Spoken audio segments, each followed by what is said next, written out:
ձեր խոսքում նշեցիք, որ սա միակ ծրագիրը չէ արցախցիների համար։ Ես տեղյակ եմ, որ UNICEF այսպիսի ծրագիր է եղել արցախցիների համար, բայց կրկին օգտվել են այն մարդիկ, ովքեր այդքան էլ կարիքավոր չեն եղել, այսինքն ընտանիքներ են եղել, ովքեր դիմել են այդ ծրագրի համար, ընտանիքում եղել է զոհ եւ ծանր վիրավորում ստացած անձինք, ովքեր այս ծրագրից չեն կարողացել օգտվել, իսկ ովքեր որ բավարար գոնե քիչ շատ կարողանում էին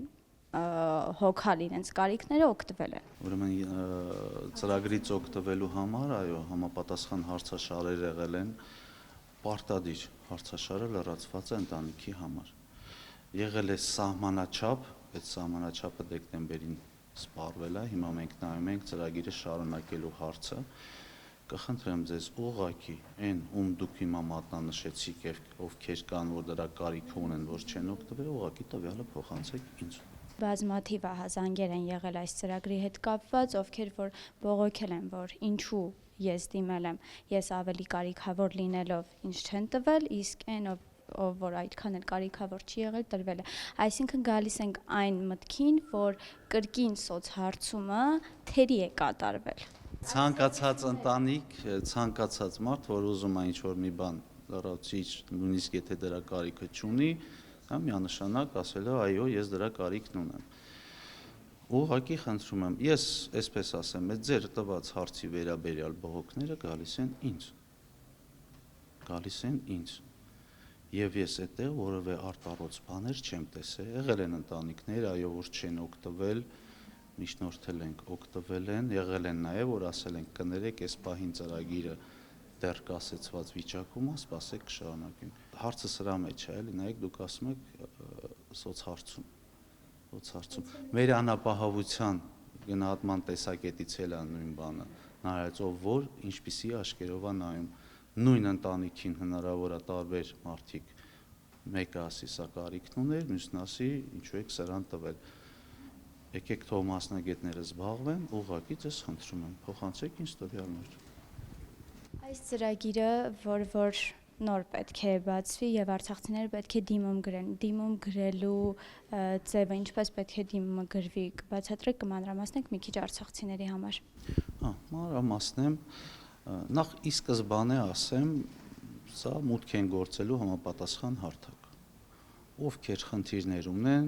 ցանկացած պահի միասնական սոցիալական ծառայության ցանկացած տարածքային կենտրոն մոտենում են, այնտեղ իրանց կօգնեն։ Այս հարթակը բացալինելու ապրիլի 22-ից։ Երրորդը, ովքեր կարող են դա անել, e-social կայքեջ են մուտք գործում, դա մեր միասնական տեղեկատվական հարթակի մասն է։ Այնտեղ մուտք գործելուց հետո, որպեսզի դիմեն, օգտահաշիվ են ուզելու, որոշակի տվյալներ հարթակը հարցնում է, մուտք են անում, իրանց էլեկտրոնային փոստին գալիս է հղում, այդ հղումով շարունակելու են, օգտահաշիվը բացելու են, մուտք են գործելու այդ համապատասխան դաշտը, այնտեղ երևալի է, որ ծրագրին են դիմում, լրացնելու են ընդհանրապես անձնական տվյալներ, իրենց ընտանիքի դիմող անձը, նաև, այսպես ասեմ, գլխավոր անձը ովքեր են, լրացնելու է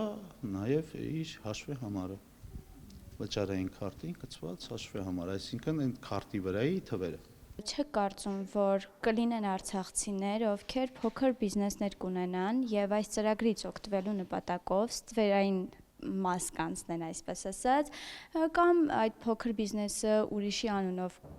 կգրանցեն, որպես իրանք էլ օգտվեն, այսինքն չեք կարծում, որ խաբեություն կլինի։ Այսպես ասեմ, խաբեությունները կարող են լինել, կարող են չէ։ Դա լրիվ բացառելը ճիշտ չի։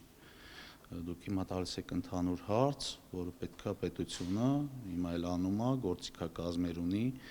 եւ զուտ այս աջակցությունը չտրամադրել, հակառակը եկեք նայենք, այդ պատճառով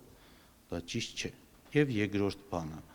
աջակցության չափը ես ասեցի, չի կարող մեծ լինել, որպեսզի մարդը շահագրգռված չլինի, ձեր ասած այդ ստվերային դաշտ գնալ,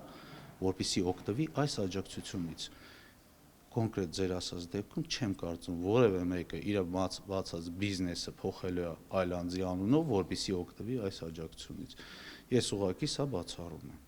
Դուք խմբերի եք բաժանում արցախցիներին, բայց արցախցիները հավաքական են, չէ՞ տեղահանված։